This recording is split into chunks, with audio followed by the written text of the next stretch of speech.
Imagine you're in the middle of a crowd. Voices mingle, movement is incessant, but something inside you begins to stand out, like a distant, almost imperceptible whisper. Amidst the noise of the world, you feel a strange emptiness, a sensation that however much you connect with everyone around you, you are still alone. It's as if, no matter how hard you try to fit in, there's something fundamentally different about you. Something that, if you're honest with yourself, begins to make sense. Solitude is not a punishment, but a calling. A calling that, if answered, can change everything. But why is solitude the destiny of the chosen? That seems contradictory, doesn't it? If you are chosen, why isn't the path filled with recognition, applause, or at least some company? Why, on the contrary, does the feeling of being alone increase as you approach what you feel you are destined to do? When Alan Watts speaks of the chosen man, he is not talking about the one who is flattered or exalted. He speaks of the one who at some point realizes that life does not follow a common script, does not follow the flow of the majority. The chosen man knows, without having words to express it, that his journey is solitary, because he must tread a path that no one else can walk. This is not a conscious choice. There is no moment when he decides to distance himself from the crowd. On the contrary, solitude finds him naturally, as something imposed upon him, rather than something desired. And that is where the great paradox begins. The chosen man does not feel lost. He actually feels a clarity that others do not possess. He perceives something that most people don't even question. It's as if he has been removed from the flow of ordinary life to look beyond the horizon. However, this clarity comes with a disconcerting absence, because to see something beyond, he must first relinquish everything that connected him to the mass, to the crowd that follows the same direction. He begins to understand that the search for a greater purpose requires him to walk alone. But what does that really mean? While everyone around him strives to fill their voids with external things like recognition, status, and security, the chosen man begins to understand that this emptiness is, in fact, his greatest strength. He realizes that, contrary to what he has always been taught, solitude is not a state of misery, but an opportunity to discover something much deeper. He begins to understand that the true choice lies not in how he fits into the world, but in how he chooses to relate to it. And then the big question arises: will he be able to embrace this solitude and transform what seemed like a weakness into a powerful strength? Or will he try in vain to fill this void with the same things that everyone around him seeks? As loneliness begins to take hold of his life, he faces a dilemma. On one hand, there is the pressure of the world, which constantly demands that he adjust, fit in, conform. On the other hand, there is his own truth, a truth that cannot be shared with anyone because no one else sees it. He feels the pain of being disconnected, but he also realizes, with almost painful clarity, that he cannot go back. He was chosen for something that demands sacrifices. But is he ready for those sacrifices? The pain of loneliness challenges him, but at the same time he feels that this is the only possible path. It's as if, by walking alone, he is closer to something real, something that could never be found if he were surrounded by distractions. And there lies the first great conflict of the chosen man. He must distance himself from the distractions of the world and face the emptiness that comes with solitude. But does he have the courage to follow this path? Or does he deep down fear what he will find when he breaks free from external constraints and confronts his own essence? This fear is not about the emptiness itself, but about what the emptiness might reveal. The chosen man fears that by walking alone he might lose himself, or perhaps discover something about his true nature that he is not ready to face. As he progresses, he begins to question his own motivations. Is he truly following his path, or is he merely running from what has always been known?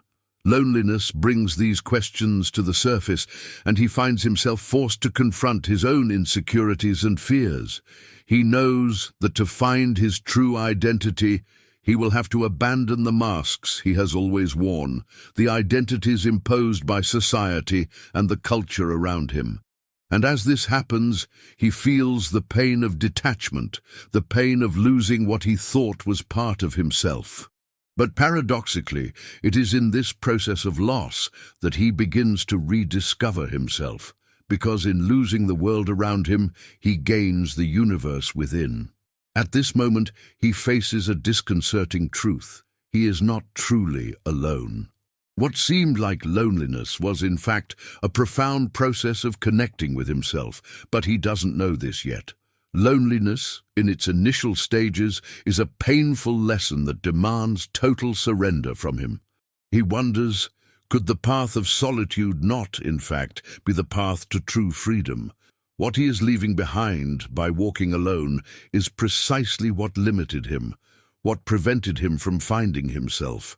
But this is not yet clear to him. He is only beginning to understand what it truly means to be chosen.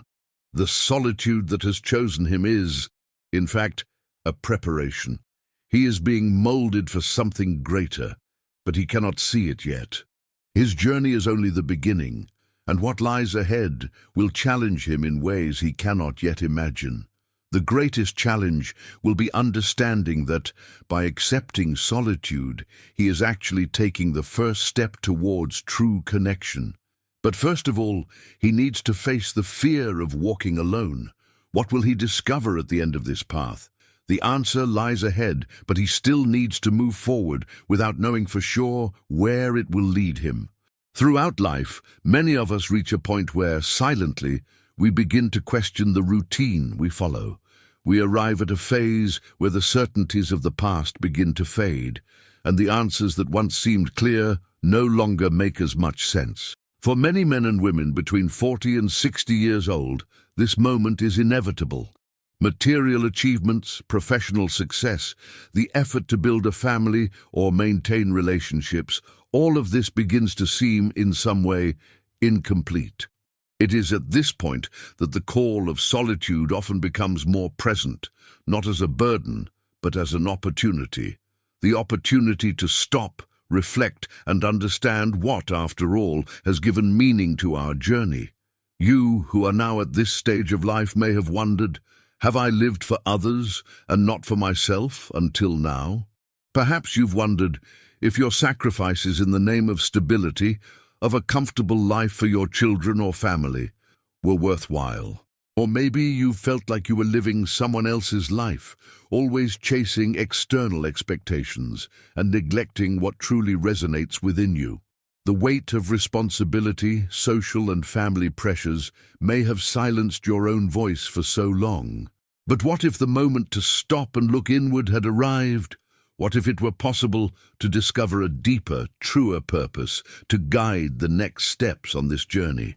When Alan Watts talks about discovering one's purpose, he invites us to a radical movement of introspection. He's not talking about finding something external, something given to us or revealed by another. Watts speaks of discovering something that is already within us, but that we have been taught to ignore. Purpose, at its core, is not a grand mission that makes us superior to others, but something more subtle and profound. True purpose is the genuine expression of who we are, what we love, and what moves us, without the distractions of comparison or the approval of others. For those in their 40s to 60s, this discovery can be profoundly transformative. Many of us, upon reaching this stage of life, feel that time has passed too quickly. We look at our children, who are already becoming adults, at our friends, who often follow different paths, and we realize that something is missing. We sometimes feel lost, as if we have dedicated so much time to others, to responsibilities, and to survival that we have forgotten to live for ourselves. Imagine Anna's case, for example.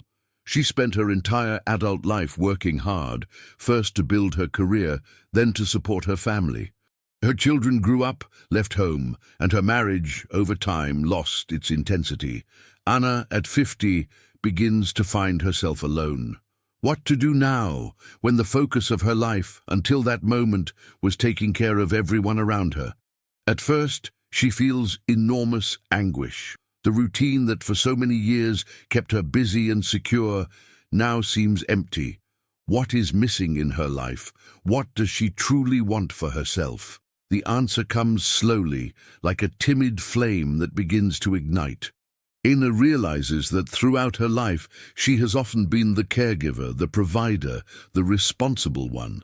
But now she needs to take care of herself, and she begins to search for what truly makes her feel alive, even if it means leaving her comfort zone and facing new challenges.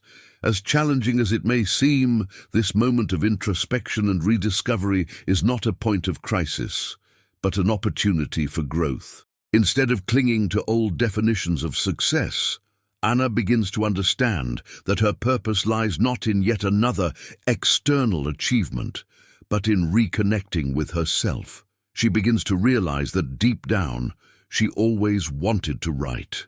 For years, she kept this passion locked away, believing she would never have time for it. Now, she begins to dedicate a few minutes of her day to putting her thoughts, her stories, her memories on paper. This simple act of reconnecting with writing brings her a peace she never imagined. Anna discovers that instead of seeking answers outside herself, she only needed to look inward and listen to her inner voice. This is one of the greatest lessons we can learn at this stage of life. Purpose is not in accumulating things, but in reconnecting with what is truly important to us. Often we set aside our deepest desires in the name of responsibilities that over time can make us feel like we're just going with the flow. But it is in this moment of pause, in this interval between one phase of life and another, that true transformation happens. And the best part is that it's never too late to start reconnecting with what gives you pleasure, with what makes your soul vibrate. Purpose is not something out there waiting to be discovered. It's already inside you, waiting to be awakened. But this journey of rediscovery also involves challenges. It's not easy to break with what has always been known. The fear of the new, of change, can be paralyzing. However, the greatest fears are often the most revealing. With each step Anna takes towards her writing, she begins to feel a sense of renewal. She realizes that life is not limited to the past that is behind her, but to the present that can still be shaped. This internal movement of discovery is a process that doesn't happen all at once, but little by little as the courage to transform grows. The same applies to all of us. The discovery of purpose can emerge subtly and gradually, not as a sudden revelation, but as a continuous process of self-knowledge. There is no rush. As we look inward, we can let go of expectations that don't belong to us, to finally align ourselves with what truly matters to our soul. The goal is not to change the world around us, but to change the way we see ourselves and relate to it. For those who, like Anna, may be facing this journey of self-discovery, the invitation is simple.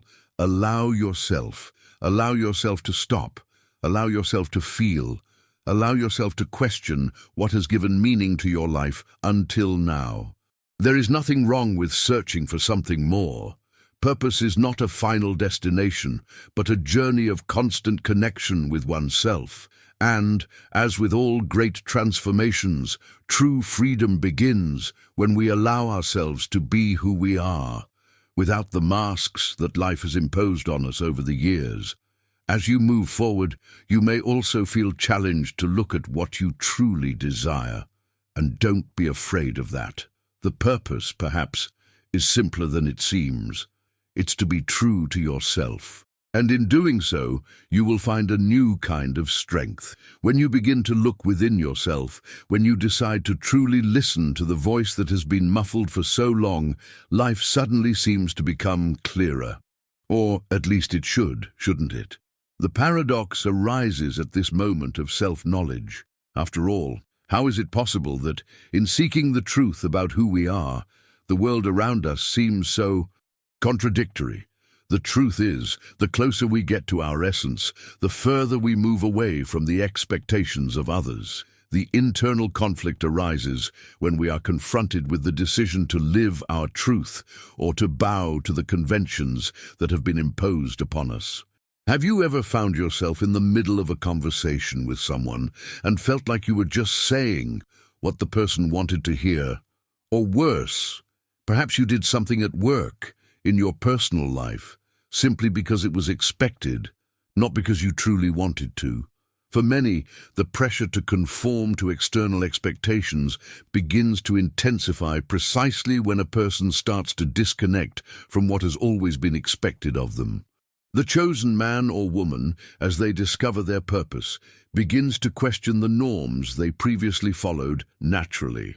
And that is the turning point.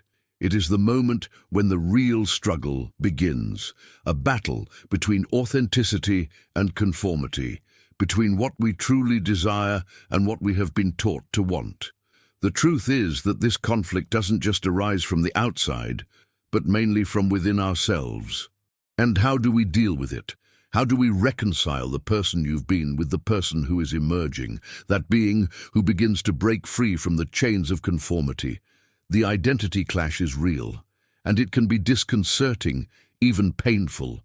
Look at the story of John, a man who spent decades fulfilling the role of success that society imposed on him. He was the provider, the boss, the reliable friend, but he never allowed himself to truly be himself. When he finally realized he was living for others, his first reactions were panic. How could he leave behind everything he had built? How could he abandon the facade that seemed so secure? The fear of losing everything that seemed real prevented him from moving forward for a long time. It wasn't easy. The conflict was daily. To follow who he was or to maintain the image of who he thought he should be. The internal struggle that João faced is the same one we all face at some point in our lives. It's a silent but overwhelming struggle. With every choice we make in the name of what we feel is true for us, we feel a pull back to our comfort zone. It's as if, with each step towards authenticity, the weight of social expectations makes us ask ourselves, am I doing the right thing? It's not a simple question because it forces us to confront our deepest beliefs. How can the decision to be yourself be both liberating and terrifying? When you decide to embrace your truth, you're not just going against the social current, you're also facing the fear of the unknown. What will happen when you stop conforming to expectations and instead start creating a life that makes sense only to you? What if the people you love don't understand this change? What if others reject you for being who you truly are? These are the questions that haunt you during the transformation process. They are questions that arise at every decisive moment, at every step taken away from conformity. What will you do with them? The big problem is that while society demands that we be someone, a specific role, an identity that fits its standards, our soul yearns to simply be ourselves. And there is something profound in this search for inner truth. Something that goes beyond the simple desire to be different, but a visceral need to be authentic. But what is being authentic? Is it following what others expect of you?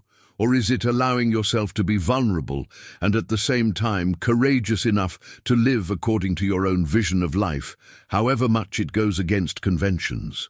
These are not easy questions, but they are the questions that define the course of our existence.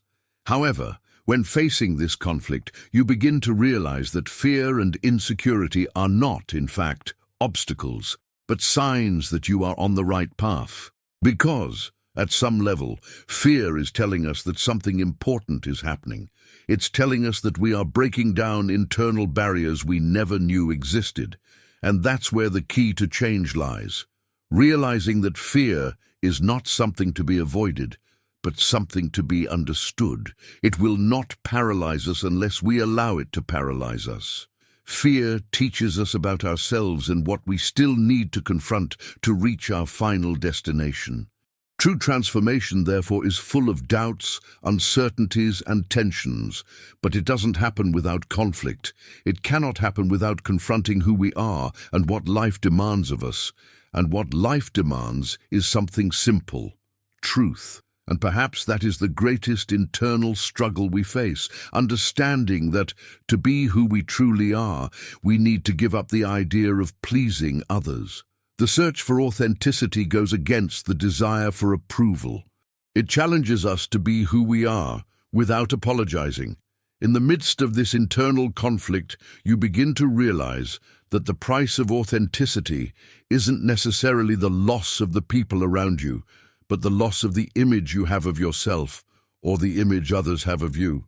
True freedom comes when we manage to let go of these images and embrace who we truly are. As Juon discovered, the fear of change is always overcome by the satisfaction of finally living according to what truly matters. The world won't stop demanding things from you, but you finally begin to demand from yourself the courage to be who you are. Finally, the great surprise of this conflict is that when you finally decide to be authentic, the world around you begins to change. Not because you fit into a new identity, but because you've freed yourself from the expectation of being someone you weren't. And it's precisely at that moment that you begin to feel that you're finally on the right path. Even if no one else understands your journey, you understand yourself. And in the end, that's all that truly matters.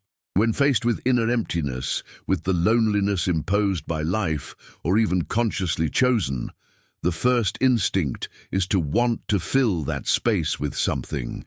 The discomfort of being alone, without the company of others or the distraction of obligations, leads us to seek something, anything, to fill what seems to be an abyss.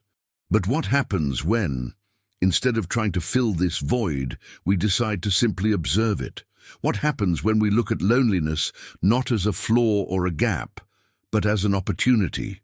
Isolation, contrary to what many believe, is not an enemy. It can be a powerful ally, capable of providing us with a unique space for reflection, self-discovery, and ultimately, transformation. This is a concept that many prefer to avoid, especially those who live under the constant pressure of modern society. We are in a time where everything is immediate, where answers need to be quick and connections instantaneous. Online life pushes us towards constant connectivity, but curiously, most profound discoveries and personal transformations happen when we are alone, when the mind has space to wander and organize itself without external pressures. Look at the greatest transformative moments in history, at the figures who changed the course of humanity. Many of these people went through periods of great solitude. Mahatma Gandhi spent years in seclusion, studying and reflecting on the principles of truth and non-violence before becoming the leader who changed India. Albert Einstein, in his most revolutionary discoveries, spent hours in isolation, reflecting on the laws of physics, far from the distractions of an active social life. Solitude, for them, was the forge where their most innovative ideas took shape. They did not flee from isolation, but sought it.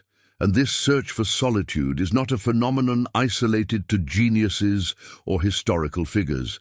In moments of deep reflection, we can all access a transformative potential, provided we know how to embrace that space.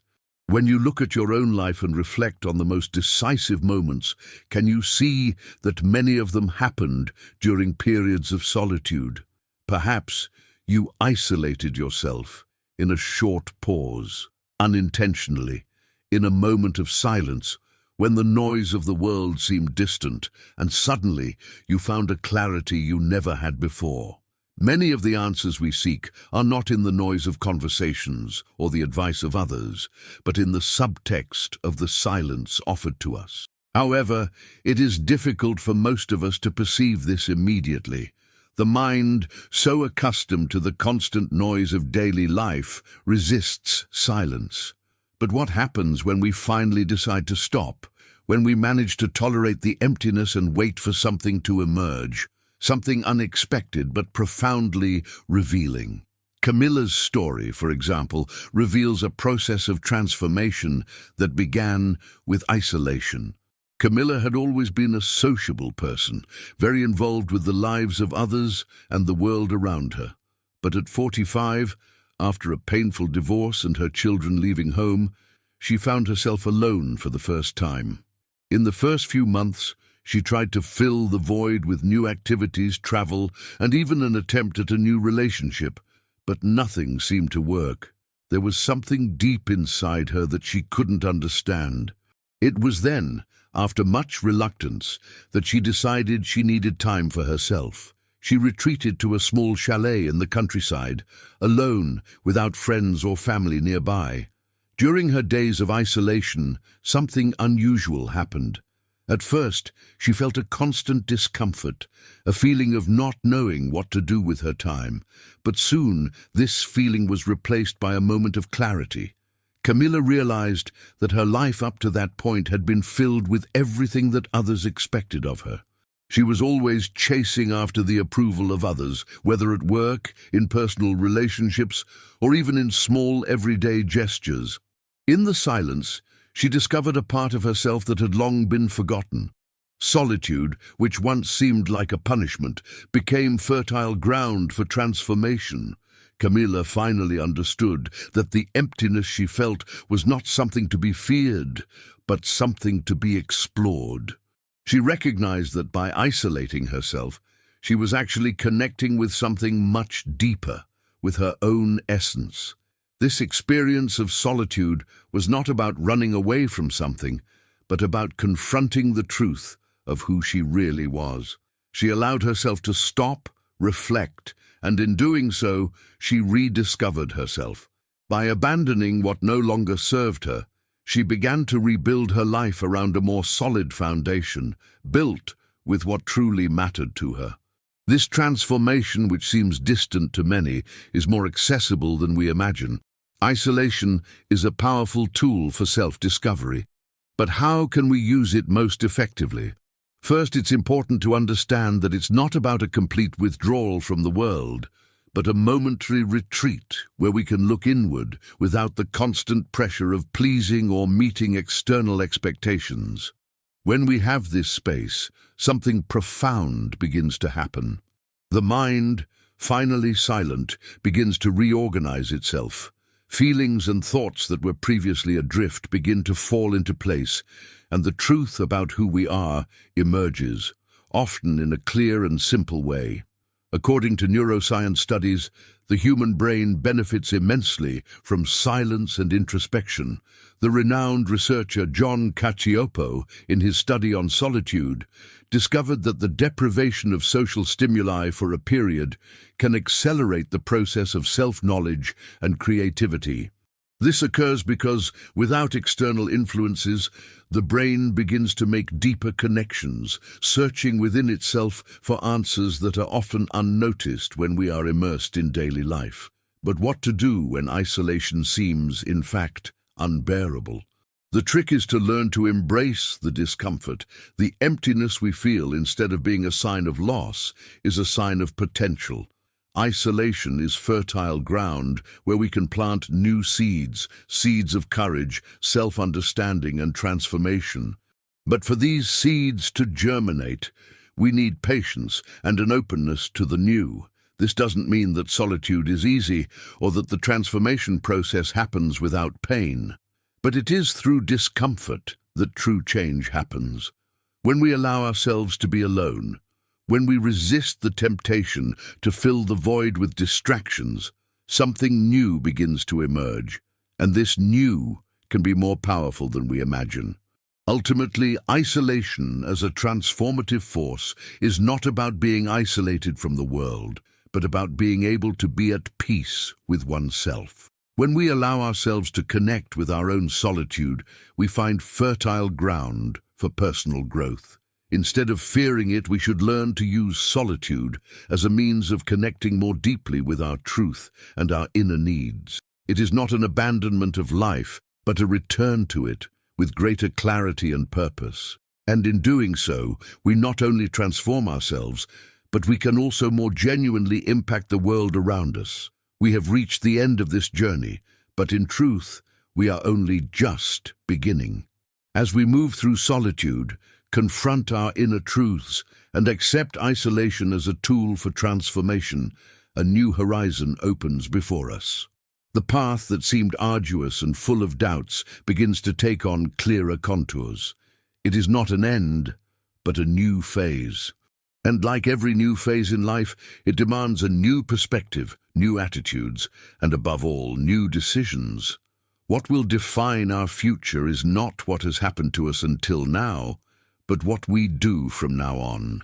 You've noticed that throughout our journey together, the main change we've discussed hasn't been about something grand or unattainable, but about something we can control every day. Our ability to make decisions, however simple, to change how we see ourselves and how we relate to the world. It doesn't matter if you're 40, 50 or 60 years old. Life never stops offering us new opportunities for change. You have the capacity, the power, and the freedom to transform your life starting today. Change doesn't have to be dramatic or revolutionary, but a series of small decisions that, when made consciously and intentionally, have the power to profoundly transform your well-being, your emotional health, and your happiness. Many of us live in an endless cycle of external pursuits. We want the approval of others. We want to achieve more success. We want to be recognized. But in the end, what truly matters is not what we achieve in the external world, but what we manage to achieve within ourselves. The purpose of our lives is not to be someone else or to follow a path imposed upon us. The purpose is to be who we are, without fear, without guilt, and with a true connection to our essence.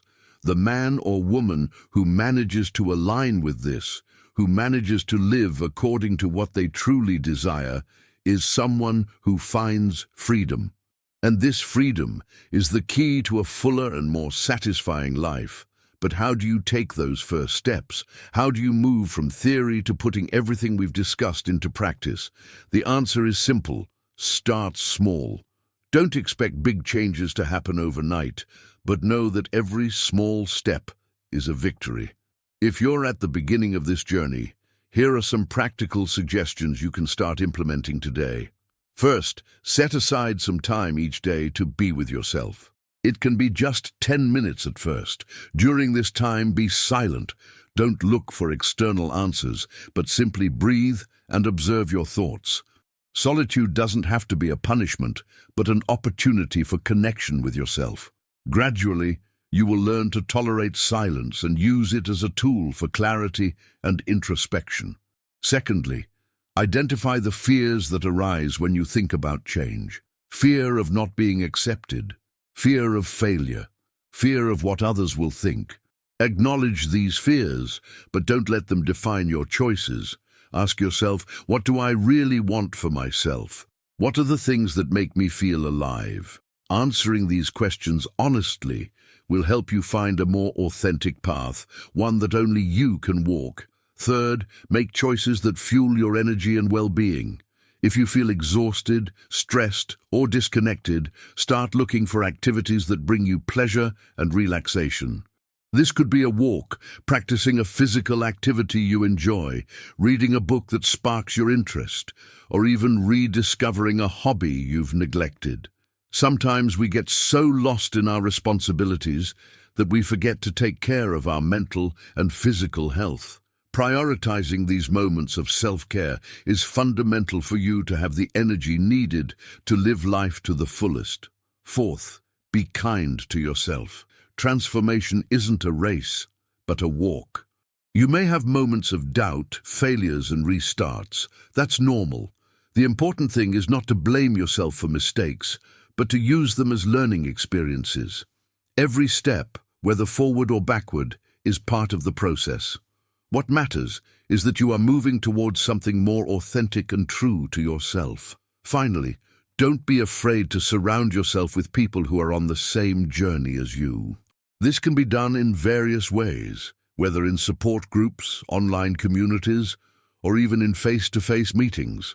The important thing is to create an environment where you feel heard, understood, and supported. There is no shame in asking for help, in sharing your fears or your achievements. Transformation is much more powerful when done together, when we know we are not alone on this path. This journey won't be easy. There will be days when you feel like you're going backwards, that the changes you seek are further away than ever. But remember, every step, however small, is progress. And from now on, you have the power to decide which path to take. It doesn't matter where you are now or how much life has already challenged you. The power to change is in your hands.